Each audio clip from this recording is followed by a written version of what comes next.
Ang iksi-iksi ng oras natin sa mundo, no? Minsan yung mga bagay na sana pala sinabi ko na lang kahapon. Sana pala ginawa ko na lang last week.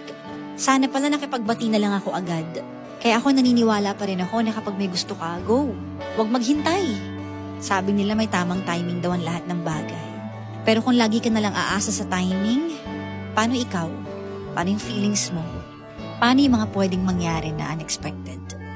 Kung mahal mo, sabihin mo. If you feel like saying sorry, gawin mo. Because really, time is short.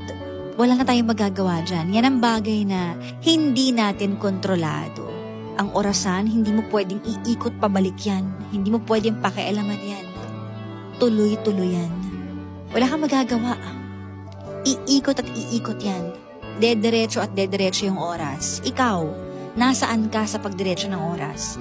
Kaya gawin mo na yung mga bagay na gusto mo talaga. Huwag kang matakot, huwag kang mahiya, lakasan mo yung loob mo, iparamdam mo dun sa mga taong mahal mo na mahal mo sila. Humingi ka ng tawad sa mga taong gusto mong hinga ng tawad. If you feel like doing it, then go. Do it, say it, speak your mind, speak your heart. Baby, it's so